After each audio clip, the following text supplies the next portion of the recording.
Well, thank you, Tanya, for meeting with me today and talking about this. Sure. So there is something I'd like to ask you that we could kind of discuss in our conversation is what's one thing about yourself or something in your life that you'd like to change that maybe you've been feeling kind of ambivalent about? Well, I have a lot of anxiety, and so there's this test that I have to take. It's a big test, and I've kind of been putting it off just because I get very anxious. I don't trust in myself that I'm going to do good at it.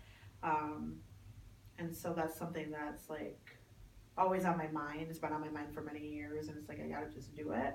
Mm-hmm. Um, but I always stop myself from doing it because of the anxiety, and wanna, I don't want to feel that way. Yeah.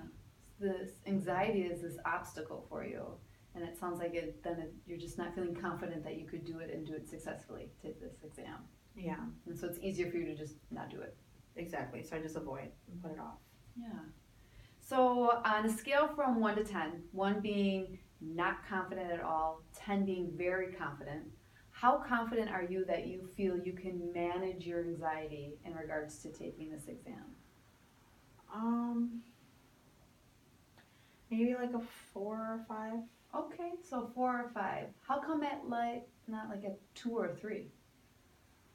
I mean, because I have it set up after like so many years, so I still have a ton of anxiety about it, but I think I'm like kind of making maybe that first step, and so that's why I would rate it as like a 4 or 5 because I'm making that first step, but it's still scary for me.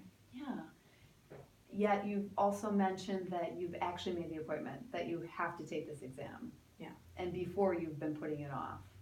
Yes, and I already kind of put it off after scheduling it too, so um, now I'm actually enjoying it because I already like changed date and everything, so now it's actually coming. Okay. So you've made this appointment before in the past and the anxiety has kind of taken over where you've rescheduled it. Yeah. And this time it seems like it's a little bit different this time. How come this time you feel like you might not reschedule this time around? Well, I think it's just kind of a long time coming. I just need to do it, and then I can figure out if I don't pass, I have to wait 3 more months to do it, and then I just study for the next 3 months. And if I do, then I can have that weight lifted off my shoulders because it's been a lot of weight on me, and I think about it every single day, and I'm just sick of thinking about it. So that's really encouraging you thinking about how good you'll feel afterwards once it's done and taken. Yeah, but then I do worry, that negative talk that, when you have anxiety. So then I worry about if I don't pass it, like people are going to ask me how I did. And if I don't pass it, I'm going to have to tell them. It's embarrassing Mm-hmm. for me. So that makes me really anxious. Yeah, you kind of want to avoid that. Yeah. Have those other feelings that could come up then if you don't pass. Right. I'd love to hear from you.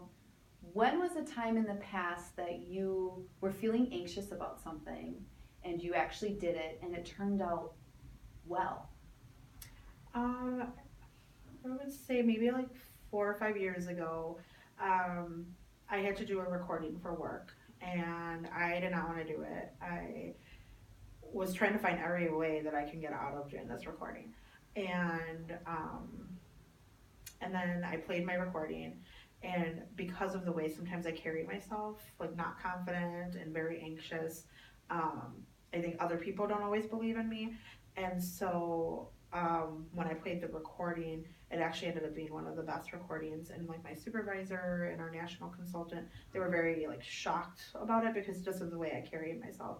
So it felt, I don't really like compliments. It makes me um, anxious too, like having hearing people compliment me. But it was a nice feeling because I really didn't trust in myself, and to know that I did a good job, Yeah. um, it made me feel good.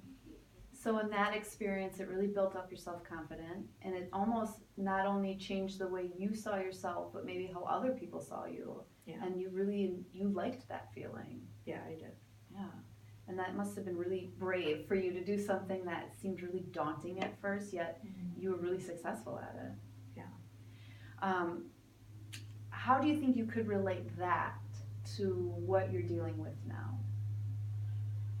I mean, I think again, like all that anxiety, the same anxiety I had with that, I have with this test. And so, um, but that if I pass this test, if I could have that same feeling that I had, like when I did a good job, like that, I mean, I would like to have that feeling again, Mhm. feel that.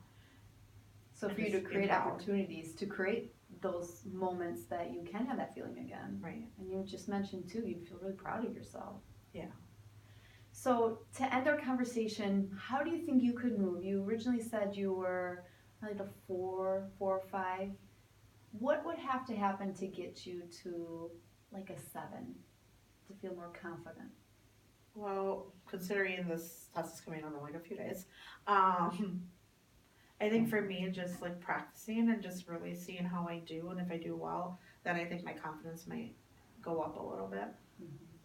And maybe just having that faith in myself that, you know, that I can do it instead of just thinking that I can't. So that positive self-talk could really go a long way for you. Yeah. Mhm.